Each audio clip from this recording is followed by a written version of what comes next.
ప్రేక్షకులకు నమస్తే. మత మార్పిడి అనేది భారతదేశానికే కాదండి, అనేక దేశాలకు పట్టిన ఒక క్యాన్సర్ లాంటిది.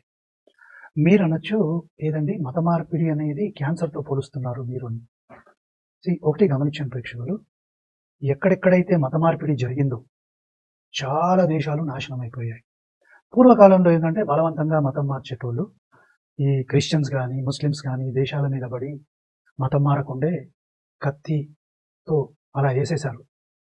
సో, ఇప్పుడు ఏంటంటే అది పాసిబుల్ కాదు కాబట్టి మోసాల ద్వారా లేకుంటే ప్రలోభాలు పెట్టి మతం మార్చాలి. ఈ రోజుకి కూడా అనేక దేశాలు ఏవైతే మత మార్పిడికి గురయ్యాయో, ఆఫ్రికా దేశాలు చూడండి, ఎక్కడ కూడా ప్రశాంతత లేదు. యూరోప్ దేశాలు ఏవైతే మార్చబడ్డాయో అక్కడున్న లోకల్ పేగన్ మతాలు మొత్తం తుడిచిపెట్టుకుపోయాయి. అమెరికా పరిస్థితి అదే.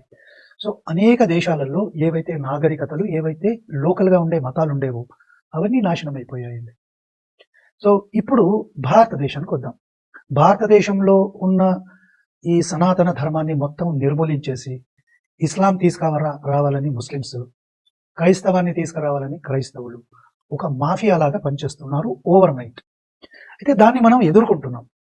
నాలాంటి వాళ్ళు కానీ, నాలాంటి లైక్ మైండెడ్ ఉన్న వాళ్ళు అనేకులు ఈ సోషల్ మీడియా ద్వారా, పుస్తకాల ద్వారా డిబేట్లు, చర్చలు చేసి వాళ్ళ సిద్ధాంతాన్ని ఎదుర్కొంటున్నాం.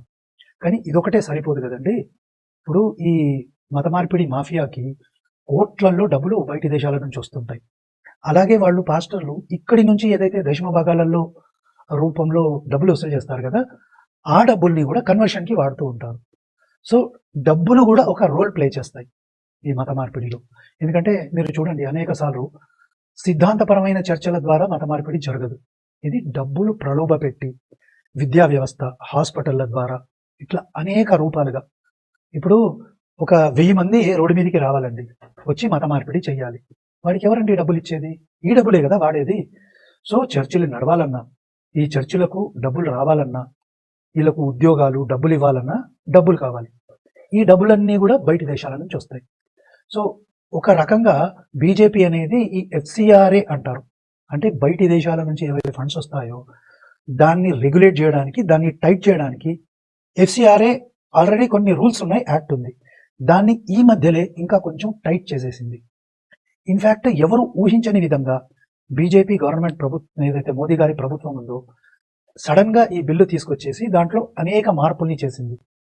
ఈ మార్పులు చేయొద్దని అమెరికా ఇలాంటి దేశాలు కూడా ప్రెషర్ పెడుతున్నాయి. ఏది? బీజేపీ మీద. అమెరికా కూడా ఎందుకు ప్రెషర్ పెట్టాలండి అంటే చాలా సింపుల్ అది. అమెరికా గవర్నమెంట్ కానీ, లేకుంటే అమెరికాలో ఏవైతే చర్చిల వ్యవస్థ ఉందో, వీళ్ళంతా కూడా భారతదేశాన్ని క్రిస్టియన్ దేశంగా మార్చాలి అని అంటుంటారు. దానికోసం డబ్బులు పంపిస్తారు, మెటీరియల్ ఇస్తారు, వాళ్ళకు ఫండింగ్ ఇస్తారు. యూట్యూబ్, ఫేస్బుక్ ఇవన్నీ కూడా ఇండైరెక్ట్గా వాళ్ళకి సపోర్ట్ ఇస్తుంది. కానీ మీరు చూడండి, మన భారతదేశంలో ఉన్న అనేక పాస్టర్లు, ఎవడైతే ఒరిజినల్గా ఒకప్పుడు హిందువో వాడు కూడా ఏమంటాడు, మేము బైబిల్ దేశంగా భారతదేశాన్ని మార్చేస్తాం, భారతదేశాన్ని 2 ముక్కలు చేయండి అంటే ఇక్కడున్నోడు కూడా దేశద్రోహి అయ్యాడుగా. సో ఇలాంటిది జరుగుతుండగా ప్రభుత్వం, అంటే కేంద్ర ప్రభుత్వం వచ్చి అక్కడి నుంచి వచ్చే డబ్బులని రిస్ట్రిక్ట్ చేయడానికి కొన్ని లాస్ తీసుకొచ్చి, లేకుంటే ఉన్న లాస్ ఏదైతే FCRA యాక్ట్స్ ఉన్నాయో దాన్ని టైట్ చేస్తుందంటే మనం స్వాగతించాలి. ఎందుకంటే మనం దీని మీద పోరాటం చేస్తున్నాం. కానీ ఇక్కడ ఉండే పాస్టర్లు, చర్చ్ల వ్యవస్థ, ఓ లెఫ్ట్ లాబీలు ఇలాంటివి నేను ఇష్టపడవు. ఎందుకంటే వాళ్ళకు కూడా డబ్బులు అందుతున్నాయి. కాబట్టి మత మార్పిడి జరగలేదు అనుకోండి, ఈడి వ్యాపారం కూడా అవుటే అవుతుంది. సరే, అలాగే చర్చ్ వ్యవస్థనే కాదండి, ఈవెన్ ఇస్లామిక్ తీవ్రవాద సంస్థలకు కూడా బయట దేశాల నుంచి డబ్బులు వస్తాయి. టెర్రర్ ఫండింగ్కి, యాంటీ నేషనల్ యాక్టివిటీస్కి, లవ్ జిహాద్లకి, మత మార్పిడి చేసే ఈ జిహాదీ మూకలకి, వీళ్ళకు కూడా డబ్బులు వస్తాయి. సో ఒక్కసారి ఈ బయటి నుంచి వచ్చే డబ్బులు కనుక టైట్ అయిపోతే వీళ్ళ దందా అంతా చౌపట్ అయిపోతుంది. కాబట్టి వీళ్ళు ఏడుస్తారు. సో మనం ఇప్పుడు ఏం చేద్దామంటే, బీజేపీ ప్రభుత్వం ఏదైతే ఈ FCRA యాక్ట్ని కొంచెం మాడిఫికేషన్ చేసింది, అమెండ్ చేసింది, అది ఏంటో ఒకసారి చూద్దాం. సో ఇక్కడ చూడండి ప్రేక్షకులు, FCRA అంటే ఫారెన్ కాంట్రిబ్యూషన్ రెగ్యులేషన్ యాక్ట్. ఇది ఎప్పటి నుంచో ఉందండి, చాలా రోజుల నుంచి ఉంది. ఈవెన్ UPA ప్రభుత్వం కూడా దీని మీద వర్క్ చేసింది. సో దీని ప్రైమరీ ఆబ్జెక్ట్ ఏంటంటే safeguard national security and protect India sovereign democratic framework. ఇప్పుడు బయటి దేశాల నుంచి డబ్బులు వచ్చేది చాలా కారణాల వల్ల వస్తాయి. సో దాన్ని రెగ్యులేట్ చేయాలంటే ఒక పద్ధతి ఉంది కదా, ఆ పద్ధతి ప్రకారమే దీన్ని రెగ్యులేట్ చేయాల్సి వస్తుంది. సో వీళ్ళు ఎలా రెగ్యులేట్ చేస్తారు అది ఒకసారి మనం చూద్దాం. సో ఇక్కడ మనం చూస్తే preventing foreign influence. It ensures that foreign funds do not influence India's political, electoral and social landscape. So ఈ డబ్బులు పొలిటిక్స్ కి కూడా వాడతారు, ఎలక్షన్ ని మ్యానిపులేషన్ చేయడానికి వాడతారు, సోషల్ ల్యాండ్స్కేప్ అంటే డెమోగ్రఫీలు ఇవన్నీ కూడా మాడిఫై చేయడానికి వీళ్ళు వాడతారు. Ensuring transparency. ఇక్కడ ఏంటంటే అక్కడ నుంచి వచ్చే డబ్బులు ఏవైతే వస్తున్నాయో అది జనరల్గా ఎన్జిఓస్కి వస్తాయి, లేకుంటే నాన్ ప్రాఫిట్ సెక్టర్స్ కొన్ని ఉన్నాయి దానికి వస్తాయి. సో అవి ఏం చేస్తున్నాయి భారతదేశంలో ఈ డబ్బులతో అది మనం చూసుకోవాల్సిన అవసరం ఉంటుంది. తర్వాత వచ్చిన డబ్బులు ఎలా వాడబడుతున్నాయి అది కూడా చూడాలిగా.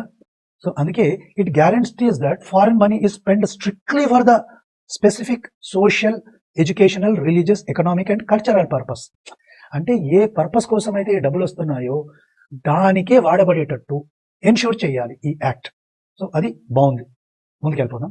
సో ఎవరు ఈ ఫండ్స్ ని రిసీవ్ చేసుకోకూడదు అని మనం చూస్తే డెమోక్రటిక్ ఇన్స్టిట్యూషన్స్ ఏవైతే ఉన్నాయో దాని నుంచి కంప్లీట్ గా ఈ ఫారిన్ ఫండ్స్ అనేవి రాకూడదు, వాళ్ళకి రాకూడదు. సో ఎవరెవరికి రాకూడదు, ఎవరైతే ఎలక్షన్లలో నిలబడుతున్నారు అంటే పొలిటీషియన్స్, వీళ్ళు మెంబర్స్ ఆఫ్ ఎనీ లెజిస్, ఎంపీలు కావచ్చు, ఎమ్మెల్యేలు కావచ్చు, వీళ్ళంతా కూడా పొలిటికల్ పార్టీస్ అండ్ వాళ్ళ ఆఫీస్ బేరర్స్, అలాగే జడ్జిలు, పబ్లిక్ సర్వెంట్స్, గవర్నమెంట్ ఎంప్లాయీస్, జర్నలిస్టులు, ఎడిటర్లు.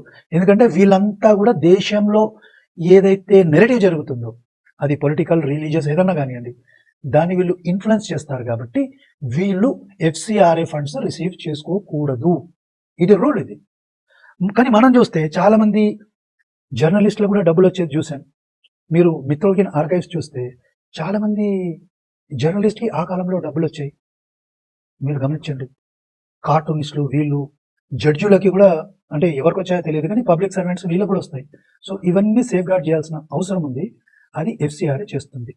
సో ఇక కీ రిక్వైర్మెంట్స్ ఏమున్నాయి FCRAలో ఇప్పుడు పెట్టినవి? ఒకటి, ఇప్పుడు ఇవన్నీ కొత్త రూల్స్ అండి, కొత్త రూల్స్ ఇవన్నీ. మ్యాండేటరీగా MHA రిజిస్ట్రేషన్ చేసుకోవాలి. MHA అంటే ministry of foreign affairs. So ఇక్కడ కంపల్సరీగా ఇప్పుడు ఒక NGO ఉందండి, ఈ NGO బయట దేశాల నుంచి వచ్చే డబ్బుల్ని రిసీవ్ చేసుకోవాలి. చేసుకోవాలంటే ఏం చేయాలి? FCRA ఏదైతే ఉందో ఆ రిజిస్ట్రేషన్ చేసుకోవాలి. ఎన్ని సంవత్సరాలకి? టిపికల్గా 5 సంవత్సరాలకు చేసుకోవాలి. సో MHA కంపల్సరీగా క్లియర్ చేయాలి, దీన్ని రిజిస్ట్రేషన్ చేసుకోవాలి. ఇది పాయింట్ నెంబర్ 1. ఇక రెండో పాయింట్ చాలా చాలా ఇంట్రెస్టింగ్ ఉంది, ఇది అంతకుముందు లేదండి. సో ఢిల్లీలో ఏదైతే SBI ఉందో ఒక అకౌంట్ ఉంది, దానికి మాత్రమే డబ్బులు రావాలి. మీరు ముందు గమనిస్తే ఎక్కడ పడితే అక్కడ ఏ బ్యాంక్ అంటే ఆ బ్యాంక్కి డబ్బులు వచ్చేది. సో ఈ NGOs ఇప్పుడు ఏం చేయాలి? కేవలం ఆ ఢిల్లీలో ఏదైతే డెసిగ్నేటెడ్ SBI బ్రాంచ్ ఉందో దానికే ఈ బయటి నుంచి డబ్బులు రావాలి, అక్కడ డిపాజిట్ అవ్వాలి, అక్కడి నుంచే వీళ్ళు ఆపరేట్ చేయాలి. ఇది ఎందుకు అనంటే పూర్వం రకరకాల చోట్ల బ్యాంకులు ఓపెన్ చేయాల్సిన అవసరం ఉండేది. అవి ఎక్కడికి పోయేవో, ఎవడు వాడేవాడు అసలు తెలిసేది కాదు. సో ఇప్పుడు గవర్నమెంట్ ఏం చేస్తుందంటే కేవలం అక్కడ అకౌంట్ ఉంటుంది కాబట్టి దాన్ని మానిటర్ చేయడం గవర్నమెంట్కి చాలా ఈజీ అయిపోతుంది. ఇది రెండో పాయింట్, చాలా చాలా ఇంపార్టెంట్. అంటే బీజేపీ గవర్నమెంట్ ఈ FCRA యాక్ట్ ద్వారా ఈ బయటి నుంచి వచ్చే డబ్బుల్ని ఎంత టైట్ చేసిందో చూడండి. మూడో పాయింట్ చూడండి, ఇక్కడికి డబ్బులు వచ్చిన తర్వాత దాన్ని వేరే చోటికి కానీ వేరే NGOకి కానీ షేర్ చేయడం కానీ ట్రాన్స్ఫర్ చేయడం కానీ చేయకూడదు. సూపర్ రూల్ ఇది. ఎందుకంటే ఇప్పుడు వీళ్ళకి డబ్బులు వచ్చాయి, వీడు ఏం చేస్తాడు? నేను కాదండి అని ఇంకో NGOకి ట్రాన్స్ఫర్ చేస్తాడు, అట్లా చేయకూడదు అనమాట. సో ఇది మూడో రూల్. సో గవర్నమెంట్ చూడండి ప్రేక్షకులు ఎంత స్ట్రిక్ట్ గా పెట్టిందో. తర్వాత ఈ లాస్ ఎట్లా ఉండేది? FCRA బేసికలీ 1976లో వచ్చిందండి. సో అంతకుముందు అంటే ఎమర్జెన్సీ టైంలో వచ్చింది ఇది, ఇందిరాగాంధీ పెట్టింది. ఎందుకంటే అప్పుడు కూడా ఈమెని ఇబ్బంది పెట్టడానికి వేరే దేశాల నుంచి చాలా వరకు డబ్బులు వచ్చేవి, ఇవన్నీ ఆమె గమనించి పెట్టింది. మరి ఆమె ఏమన్నా తప్పు చేసిందండి? ఆమె కూడా ఒక పర్పస్ తోటే FCRA తెచ్చిందిగా. తర్వాత 2010లో మళ్ళీ దీన్ని కొంచెం మాడిఫై చేశారు. అంటే ఎవరైతే ఈ NGOs ఉన్నాయో అవి ఎన్ష్యూర్ చేస్తున్నాయా లేకుంటే భారతదేశానికి ఈ డబ్బుల్ని వ్యతిరేకంగా వాడుతున్నాయా అని చేయడానికి కొన్ని మాడిఫికేషన్స్ 2010లో చేశారు. ఇప్పుడు లేటెస్ట్గా బీజేపీ ప్రభుత్వం ఏం చేసిందంటే ఇంకొన్ని మాడిఫికేషన్ చేసింది. సో అవి ఏంటివి అనేది మనం చూద్దాం. సో ఇక్కడ మనం చూడొచ్చు ప్రేక్షకులు 2006 అసెట్ వెస్టింగ్ అండ్ మేనేజ్మెంట్ రూల్స్, ఇవి లేటెస్ట్ అన్నమాట. సో దీని ప్రకారం స్ట్రిక్ట్ సెంట్రలైజ్డ్ స్ట్రక్చరల్ మెకానిజం ఒకటి ఉంటుంది. అంటే ఈ NGOs ని మేనేజ్ చేయడానికి ఈ FCRA రూల్స్ ప్రకారం అవి నడుస్తున్నాయో లేదో చూడడానికి చాలా స్ట్రిక్ట్ గైడ్ లైన్స్ ఉన్నాయి ఇప్పుడు. సో ఫస్ట్ ఏంది, ఒక డెసిగ్నేటెడ్ అథారిటీని సెంట్రల్ గవర్నమెంట్ తయారు చేసింది. ఇదేంటంటే very powerful and newly established body ఇది, ఓకేనండి. సో దీనికి సివిల్ కోర్టుకు ఏవైతే రైట్స్ ఉంటాయో అలాంటి రైట్స్ ఉన్నాయి. సో ఇది ఏం చేస్తుంది, ఆ ఎన్జిఓలు ఎలా పనిచేస్తున్నాయి, అవసరమైతే దాన్ని టేక్ ఓవర్ చేయడము, మేనేజ్ చేయడము, లేకుంటే దాని ప్రాపర్టీస్, ఎక్విప్మెంట్స్, ఫండ్స్ ఏమైనా ఉంటే దాన్ని లిక్విడేట్ చేసి తన ఆధీనంలోకి తీసుకుంటుంది. ఇది చాలా ఎన్జిఓస్కి నచ్చకపోవచ్చు. ఇప్పుడు ఒక ముస్లిం సంస్థ ఉంది, దీనికి డబ్బులు వచ్చాయి, వాళ్ళు కరెక్ట్ దీన్ని మేనేజ్ చేయట్లేదు. ఈ బాడీ ఏం చేస్తుందంటే దాన్ని టేక్ ఓవర్ చేసేస్తుంది. టేక్ ఓవర్ చేస్తే ఎట్లా, ఇలా దందానే చౌపట్ అయిపోతుంది, దందా క్లోజ్, ఇది దందా క్లోజ్ అయిపోతుంది. అట్లాగే ఒక చర్చ్ ఉంది, డబ్బులు తెచ్చుకున్నారు, మత మార్పిడికి, దానికి దేశద్రోహమైన పనులకి వాడుతున్నారు అనుకోండి, వెంటనే ఈ డెసిగ్నేటెడ్ బాడీ ఏం చేస్తుంది, అథారిటీ సీజ్ చేసేస్తుంది. మొత్తం ప్రాపర్టీలని, వాళ్ళ యాక్టివిటీస్ మొత్తం బంద్ అయిపోతాయి. దాని ప్రాపర్టీస్ అన్నింటినీ తన ఆధీనంలోకి తీసుకొని తనకేదైతే ఒక అసెట్ మేనేజ్మెంట్ బాడీ ఉందో దానికి ట్రాన్స్ఫర్ చేసేస్తుంది. ఇలా దందా క్లోజ్ అండి. అందుకే మీరు చూడండి, ఈ కొత్త FCRA అమెండ్మెంట్ రాగానే అటు అమెరికా, ఇటు గల్ఫ్ దేశాలు, ఇక్కడున్న చర్చులు, ఇక్కడున్న ఇస్లామిక్ సంస్థలు, వీటన్నిటికీ కొట్టుకుంటుంది గుండె. ఏం చేయాలరా, ఇప్పుడు మేము ఇన్ని రోజులు పండగ చేసుకున్నాం, ఇప్పుడు పండగ చేసుకోలేము, మా పరిస్థితి ఏంటి, గవర్నమెంట్ ఇంత స్ట్రిక్ట్ లాస్ తెచ్చేసింది అని. సో ప్రేక్షకులు, మనం బీజేపీ గవర్నమెంట్కి ధన్యవాదాలు చెప్పాలండి. ఇంత స్ట్రిక్ట్ లాస్ పెట్టారు, ఇంత స్ట్రిక్ట్ గైడ్ లైన్స్ పెట్టారు. ఇంకా అయిపోలేదండి, ఇంకా ముందుకెళ్దాం చూడండి. ఇంకా 2 పాయింట్ చూద్దాం. ఒక ఎన్జిఓ సంస్థ ఉంది, దానికి FCRA రెన్యువల్కి వచ్చింది ఒక 5 years. రెన్యువల్ కాలేదు ఆర్ ఎక్స్పైర్ అయిపోయింది, ఆటోమేటిక్గా అన్ని క్యాన్సిల్ అయిపోతుంది, రిజిస్ట్రేషన్ సర్టిఫికేట్ క్యాన్సిల్ అయిపోతుంది. క్యాన్సిల్ అయిపోయి ఏమవుతుంది, పాయింట్ నెంబర్ 1, మొత్తం అసెట్స్ అన్ని ట్రాన్స్ఫర్ అయిపోతాయి. సో చాలా చాలా స్ట్రిక్ట్ లాస్ అన్నమాట ఇది. నెక్స్ట్ చూడండి, అసెట్ ఎక్స్ప్రోప్రియేషన్ అండ్ లిక్విడేషన్. ఒక్కసారి రిజిస్ట్రేషన్ ఇది అయిపోయింది అనుకోండి, డొమెస్టిక్ ఏదైతే అసెట్స్ అంటే బయట నుంచి వచ్చిన డబ్బులతో వీళ్ళు అసెట్లు, బిల్డింగ్లు, పొలాలు ఏవైతే చేసుకున్నారో అవన్నీ డిసిగ్నేటెడ్ అథారిటీ ఉంది కదా, దానికి వెళ్ళిపోతాయి. తర్వాత అన్యూటిలైజ్డ్ ఫండ్స్ ఏవైతే ఉన్నాయో ఇవన్నీ కూడా ఆ కన్సాలిడేటెడ్ ఫండ్ ఆఫ్ ఇండియాకి వెళ్ళిపోతాయి. అంటే వాళ్ళ కంట్రోల్లో ఉండవు. అంతకుముందు అలా రూల్ ఉండేది కాదనమాట. రిజిస్ట్రేషన్ ఇదైనా ఆ ఫండ్స్ అన్ని ఆ చర్చ్ దగ్గర, ఆ ఇస్లామిక్ సంస్థ దగ్గర, ఎన్జిఓ దగ్గర ఉండిపోయేవి. ఇప్పుడు అట్లా కాదండి, రెన్యువల్ కాలేదు, లేకుంటే లైసెన్స్ క్యాన్సిల్ అయిపోయింది, ఈ ఫండ్స్ అన్ని అక్కడికి వెళ్ళిపోతాయి. ఇదే వీళ్ళ బాధ, అర్థమవుతుందండి. ఇక 4వ పాయింట్కి వద్దాం, రిస్ట్రిక్షన్ డ్యూరింగ్ సస్పెన్షన్. ఒక ఆర్గనైజేషన్ రిజిస్ట్రేషన్ సస్పెండ్ అయిపోయింది అనుకోండి, వాళ్ళు ఈ ప్రాపర్టీలని ఇవన్నీ వేరే వాడికి సేల్ చేయలేరు, మార్టిగేజ్ చేయలేరు, ట్రాన్స్ఫర్ చేయలేరు. అది చేయాలి అంటే వాళ్ళ లైసెన్స్ సస్పెండ్ అయిపోయింది, కానీ ఈ ప్రాపర్టీస్ అన్ని కూడా ట్రాన్స్ఫర్ చేయలేరు. అది చేయాలంటే గవర్నమెంట్ అప్రూవల్ కావాలి. సో చాలా లిటిగేషన్ పెట్టారండి, ప్రాపర్టీలు ట్రాన్స్ఫర్ కావు, సేల్ చేయలేరు, లైసెన్స్ క్యాన్సిల్ అయ్యి సస్పెండ్ అయిపోతే ఆ అసెట్స్ అన్ని ఈ డెసిగ్నేటెడ్ అథారిటీకి వెళ్ళిపోతాయి. ఇదన్నమాట. ఇంకా MHA రెగ్యులేషన్స్ ఇవన్నీ ఏమున్నాయి, purpose based framework. NGO can no longer filed a broad charitable definition. అంతకుముందు అది చేస్తున్నాం, ఇది చేస్తున్నాం, ఇవన్నీ సోది కబుర్లు చెప్పి ఎన్జిఓలను నడిపించి డబ్బులన్నీ మాయం చేసేవాళ్ళు. ఇప్పుడు అట్లా లేదన్నమాట. స్పెసిఫిక్గా మెన్షన్ చేయాలి. ఏమని మెన్షన్ చేయాలి, interfaith dialogue, religious education, building places of worship, ఇలాంటివి. లేదంటే ఇవన్నీ అంటే వాళ్ళు ఏం చేస్తున్నారో క్లియర్గా మెన్షన్ చేయాలన్నమాట. ఇంకోటి చూడండి, ఇది చాలా చాలా important, religious conversion are proselytisation are strictly excluded. మేము మత మార్పిడి కోసం ఈ డబ్బులు తెస్తున్నామంటే అసలే లేదు, రిజిస్ట్రేషనే చేయరు. పూర్వకాలంలో వీళ్ళు డబ్బులు తెచ్చేసుకొని మత మార్పిడికి వాడేటోళ్ళు. ఊర్లలోకి పోయి, ట్రైబల్ ఏరియాస్ పోయి, లేకుంటే సిటీలలో ఈ వీళ్ళ గ్యాంగ్లను దించి వాళ్ళకి డబ్బులు ఇచ్చి ప్రలోభ పెట్టి మతం మార్చేటోళ్ళు.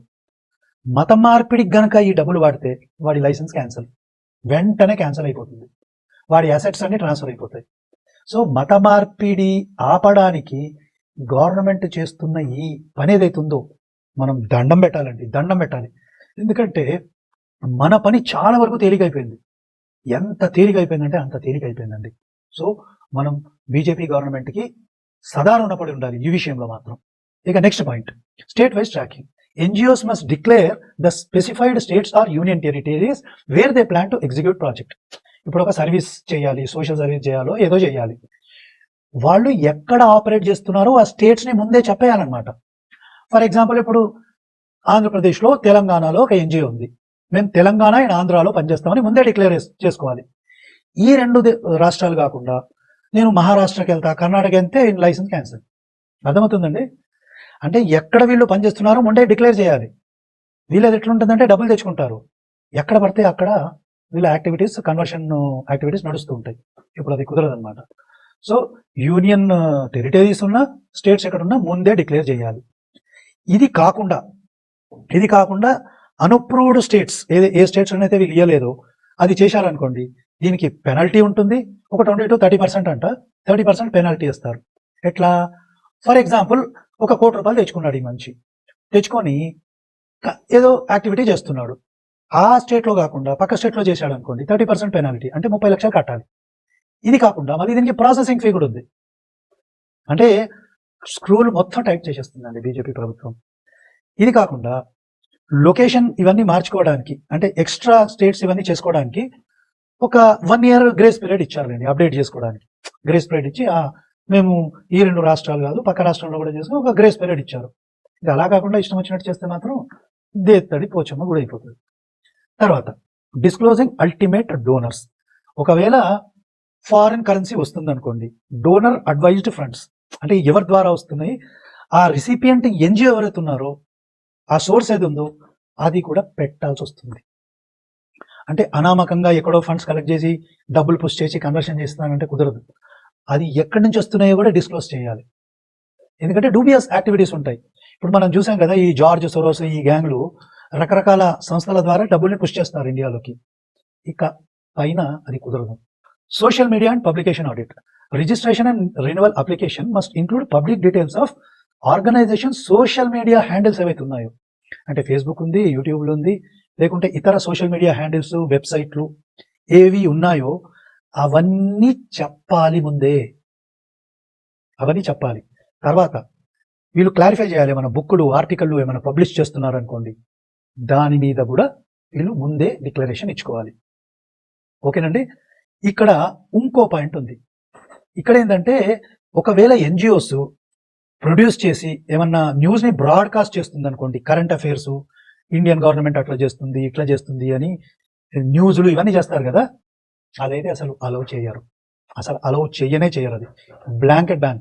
అంటే గవర్నమెంట్ పనితీరుని క్రిటిసైజ్ చేయడము, ఇవన్నీ బయటి దేశాల నుంచి వస్తున్న డబ్బులతో చేస్తున్నారు చూడండి, ఇది తప్పనమాట. ఇక్కడ ఎవడన్నా చేసుకోవచ్చండి, కానీ బయటి దేశాల నుంచి డబ్బులు తీసుకొని గవర్నమెంట్ని క్రిటిసైజ్, ఎందుకంటే ఆల్రెడీ అయితే జరుగుతుంది కదా. ఇప్పుడు మీరు చూస్తే బయటి దేశాల నుంచి డబ్బులు వస్తాయండి, తీసుకుంటారు. వీళ్ళు తీసుకొని ఏం చేస్తారు, గవర్నమెంట్ క్రిటిసైజ్ చేస్తారు.